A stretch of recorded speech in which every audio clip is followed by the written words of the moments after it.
South India के प्रमुख शहरों में से एक है इतिहास प्रसिद्ध शहर हैदराबाद। आज मैं आपको ले चलता हूँ हैदराबाद का सफ़र कराने तथा यहाँ के स्वादिष्ट भोजन का आनंद लेने।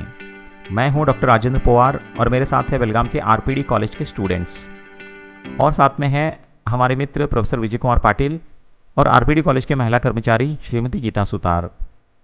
बेलगाम से हुबली तक का 2 घंटे का सफ़र बस में और हुबली से हैदराबाद का सफ़र रेल से कर 26 जून को हम हैदराबाद पहुँचे। पहले से निश्चित कार्यक्रम के अनुसार आलीशान बस हमें होटल रोमा तक ले जाने के लिए खड़ी थी। कुछ ही देर में होटल पहुंचे और तैयार होकर निकल पड़े इतिहास प्रसिद्ध शहर हैदराबाद की सैर करने। पुराना शहर हैदराबाद एक प्रमुख पर्यटक आकर्षण है। हैदराबाद तेलंगाना और आंध्र प्रदेश इन 2 राज्यों की राजधानी है। शहर के सुंदर स्मारकों से लेकर स्वादिष्ट बिरयानी और पारंपरिक व्यंजनों के आनंद के अलावा हैदराबाद में पर्यटकों के लिए बहुत कुछ है। खरीदारी का शौक रखने वालों के लिए अनोखे पुराने बाजार के साथ साथ यहाँ कई बड़े बड़े मॉल भी हैं। इतिहास में दिलचस्पी रखने वाले लोग पूरे शहर में फैले शानदार मकबरे, महल, किलों और मस्जिदों के वास्तुशिल्प को देख सकते हैं। सबसे पहला आकर्षण हमारे लिए था, सुबह हम निकले गोलकोंडा किला देखने, गोलकोंडा फोर्ट। स्वादिष्ट नाश्ते का आनंद लेने के बाद हमारा पहला गंतव्य गोलकोंडा था। हैदराबाद पश्चिमी भाग में स्थित गोलकोंडा किला क्षेत्र के सबसे अच्छे संरक्षित स्मारकों में से एक है। इस राजसी और भव्य गोलकोंडा किले को 13वीं शताब्दी में काकतीय राजवंश ने बनाया था। ये यात्रियों, इतिहासकारों के बीच एक प्रमुख आकर्षण है। किले की वास्तुकला, कहानियाँ, इतिहास और रहस्य इसके आकर्षण को बढ़ाते हैं और इसे हैदराबाद के दर्शनीय स्थलों में से एक बनाते हैं। यहाँ होने वाला साउंड एट लाइट शो भी एक आकर्षण है। ऑडियो और विजुअल इफेक्ट के एक शानदार इंटरप्ले के साथ गोलकोंडा के शानदार अतीत को यह सजीव बनाता है।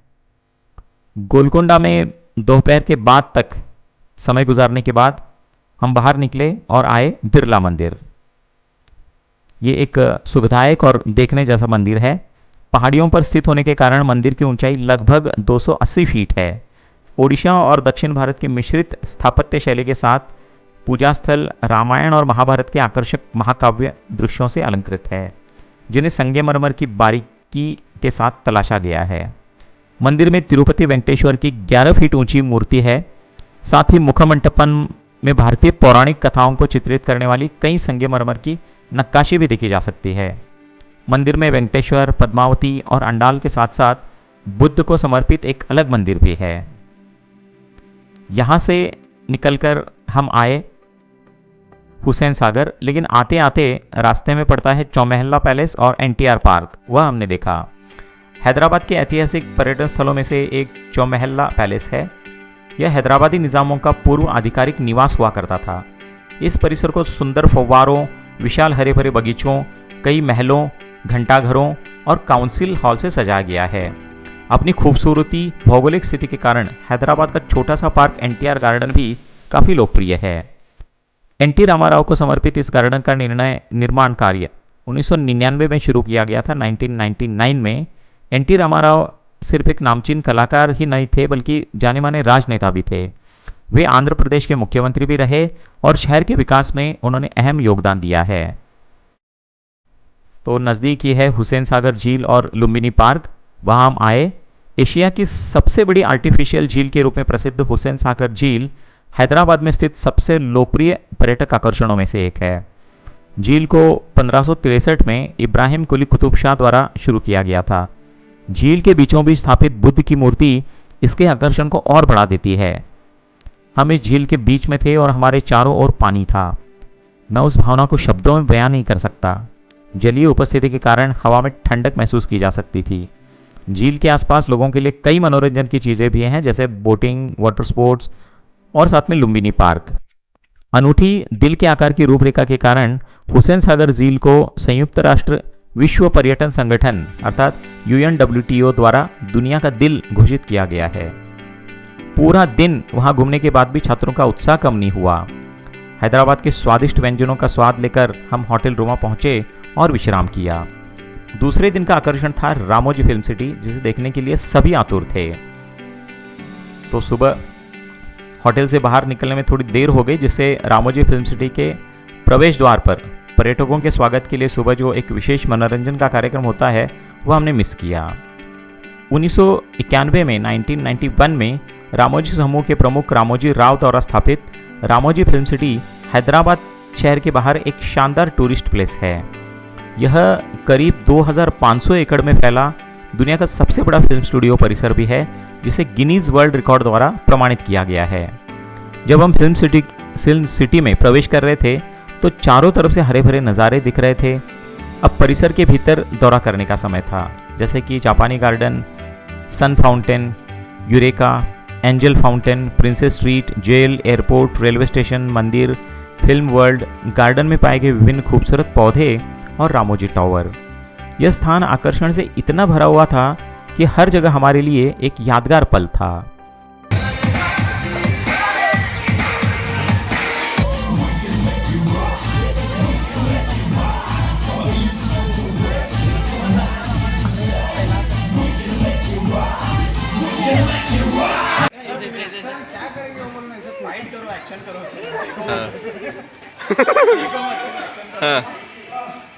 स्टार्ट।